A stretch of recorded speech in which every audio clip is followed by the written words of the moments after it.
Une tentative de braquage des banques insolites en République démocratique du Congo. À Kinshasa, la Raobank a été cible ce 16 octobre 2025 d'une tentative de braquage pour les moins surprenantes. Comment on a dit? Honorine Nani. Porsche. Dans une banque. On va dans la banque, la Raobank. On va en Allemagne. Alors, je suis dans la banque, quand tu as.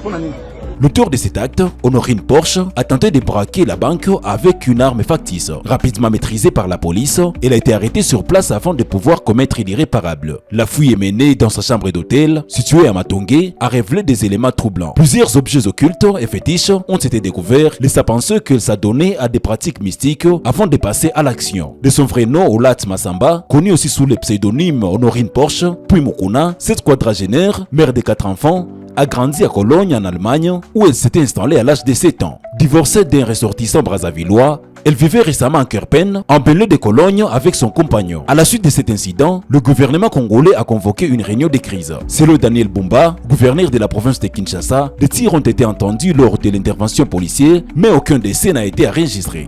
Nous étions autour du vice-premier ministre, ministre de l'Intérieur, Sécurité et Décentralisation, dans une réunion de crise et d'évaluation relative au braquage et à une tentative d'évaluation de la banque Raobank, la chance de victoire. Et nous félicitons avec la bravoure de nos forces de l'ordre et de défense et nous rappelons que plusieurs crépitements de balles ont été entendus, mais il y a 0 mort, 0 blessé et il y a eu des éléments des criminels qui ont été appréhendés.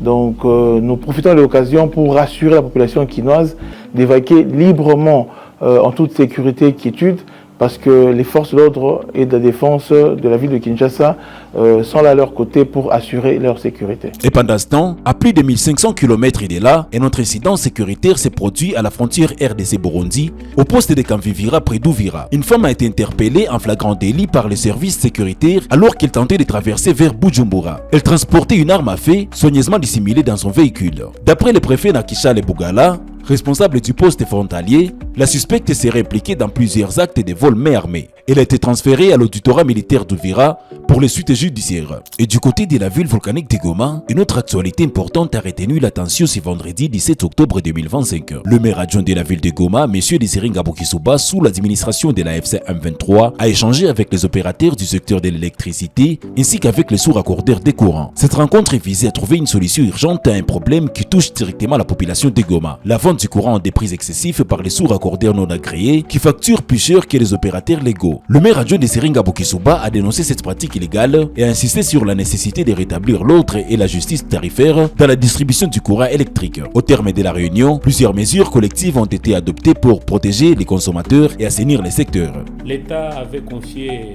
le marché du courant électrique dans la ville de Goma à 4 sociétés. Fort malheureusement, la plupart de ces sociétés ne sont pas à mesure de desservir en énergie électrique les différentes concessions que l'État leur avait données. Ainsi, certains jeunes, certains entrepreneurs locaux en avaient profité pour distribuer du courant à la population de la ville de Goma. Mais curieusement, ces sous-raccordeurs sont en train de faire payer beaucoup d'argent par rapport aux opérateurs. Donc pour quelqu'un qui donne du dollar, au lieu de lui donner 46 kA, on est en train de lui donner soit 20, soit 23. Et cela pose problème parce que la population est en train de pleurer. Et nous, comme l'État, nous ne pouvons pas nous taire. Voilà pourquoi nous les avons invités aujourd'hui et pour qu'on essaie ensemble de trouver une solution par rapport à ce problème-là. Nous avons constitué une commission qui va réunir tous ces sous-raccordeurs et les opérateurs et ensemble on va essayer de voir dans la mesure du possible comment ces sous-raccordeurs peuvent un peu essayer de rehausser le nombre de kiloampères qui sont en train de donner à la population locale. À part ces kiloampères qui sont en train de mettre à un prix là trop cher, Il y a aussi le problème d'installation. Parce que si vous voyez les statistiques des cas d'incendie que nous avons à la mairie de Goma, la plupart des cas d'incendie sont liés à la mauvaise installation de nos différents ménages, de nos différentes maisons.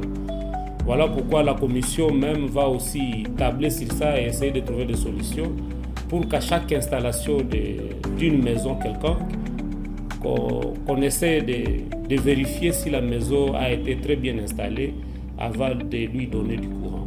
3 événements majeurs, un seul message. La vigilance, la justice et la responsabilité demeurent les clés pour assurer la sécurité et le bien-être des citoyens congolais. Voilà pour cette édition spéciale d'actualité. Merci de nous avoir suivis sur Live Channel.